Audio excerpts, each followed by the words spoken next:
Hello. Yeah. This is really exciting. I wanted to ask you about two things that you kind of have been speaking about, allowing and getting the music to match the words. Because We'll just be really brief. You can tell what you're emanating by the way you feel. Let's just start here for a moment. Do you mind if we just lay a little basis? So your inner being is a strong component of who you are, and your inner being has a point of attraction from no resistance. In other words, your inner being has no resistance. So imagine how powerful that attraction is when there's no resistance mixed in to slow it down. So your inner being is attracting really powerfully on your behalf the things that you've been asking for. So the way you feel in any moment in time is about the way law of attraction is responding to your inner being, and the way law of attraction is responding to you. If you are, because of the attitude that you've adopted deliberately, if you are in sync with your inner being, like meditation, you're not competing or resisting, then you and your inner being are both standing in this powerful place of attraction, and things are coming to you with speed and clarity and accuracy and satisfaction. But anytime you feel some sort of negative emotion, that means that your energy is split. And while your inner being is still attracting on your behalf, you're not letting it in. You're not allowing it. And so doesn't it seem logical that the first order of business would be to get over here in sync with where all the power is?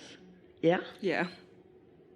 And anything else seems sort of illogical. Yeah. So on that, how do I reduce the resistance and allow go more downstream with that? By finding ways to be resistance free.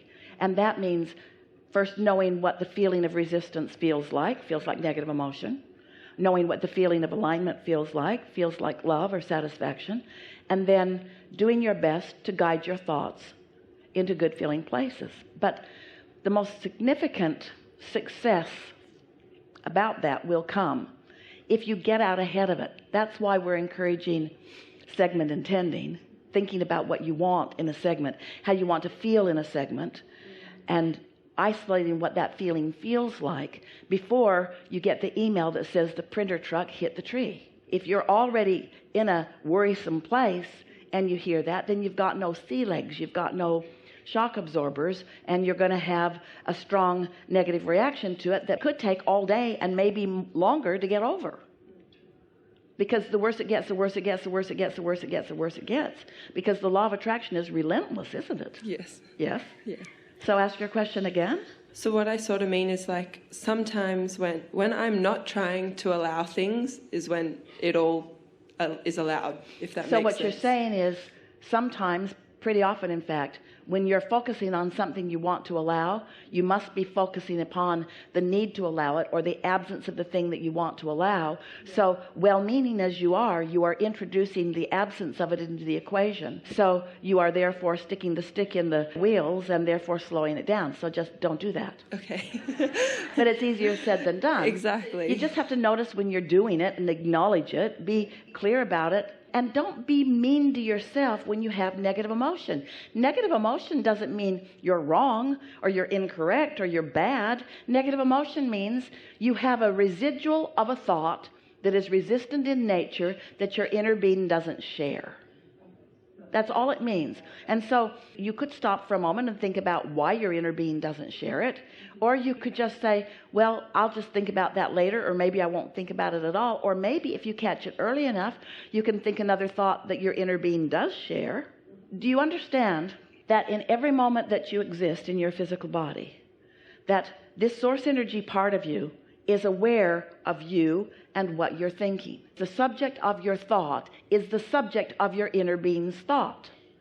But every thought subject is like a stick with wanted on one end and absence of what is wanted on the other end of it. And your inner being, as it is joining you in that thought, is always on the what you want end of the stick. If you're on the what you want end of the stick, then you're having a pleasant thought. Esther just loves it when she finds her mind wandering in these pleasant thoughts. They're not monumental thoughts. They're not anything to write home about. They're not things that maybe anybody else would be interested in. Just really pleasant thoughts. And she realizes, oh, I'm really in sync with my inner being as I think about that. In other words, she and her inner being had a mutual consideration for that centipede. A mutual consideration. Esther didn't feel one bit afraid of the centipede. She just saw it and liked it and acknowledged its beauty and its speed. And she liked playing with it. She liked co-creating with it. She put her little stick down there in the band, and it crawled right in. She said, oh, you must not see very well. You came right where I wanted you to go. Well, the centipede really didn't want to be inside either. There was not one thing to eat in that whole house for the centipede or Esther. There's nothing there. And so she just put it outside. It was such a lovely moment in time, you see, because she saw the centipede through the eyes of Source.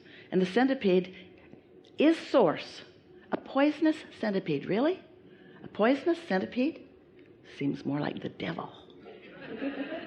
Pure positive energy. Little poisonous centipede. Big, long, poisonous centipede. Fast-moving poisonous centipede. You just got to decide through what eyes you want to look. And as you play with that a little bit, you begin to discover that instead of fear, you have confidence. And instead of confusion, you have clarity. And instead of yearning, you have knowing. And instead of hate, you have love. That's really what your quest is about everything anyway, isn't it? Is it boring? Is it boring to be tuned in? There's not much drama in connection. The drama is what put everything you want over there. You had lots of step one moments, and we'll have more. That's a good thing. The step one moments are a wonderful thing. But in answer to your question, what was it again? Just allowing. How to allow? To remove the resistance and be... Can't remove resistance. Can't remove it. Can't get rid of that thing you're giving your attention to. You just got to choose the other end of the stick. And you have the capacity to do that, don't you? We know. We're talking about this a lot. Here is a poisonous centipede. Giant, poisonous Texas centipede. Also, a really beautiful thing. Really beautiful color. Incredibly well engineered. And fun to see something that you've never seen before. Fun to get to play with it from a distance. Esther didn't pick it up. She didn't say, crawl onto my hand. She's not that evolved. She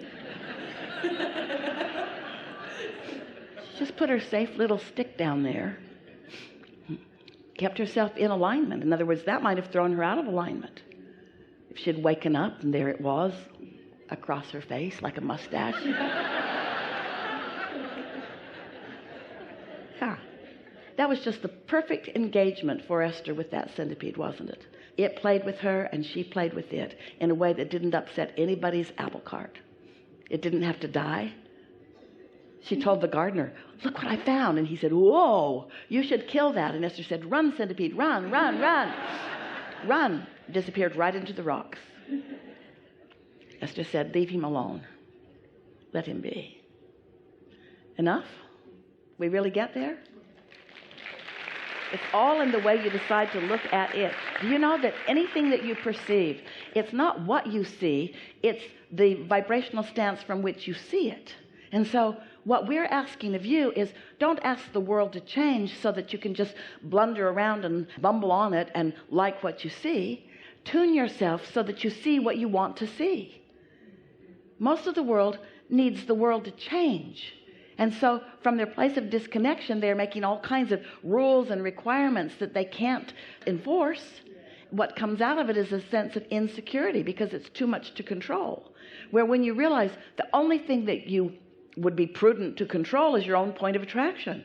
And your own point of attraction is easy to understand because your emotions give you the indication of how you're doing. It's too simple, isn't it? Yes. Enough? Yes. Yeah. Thank you. Yeah. Right here.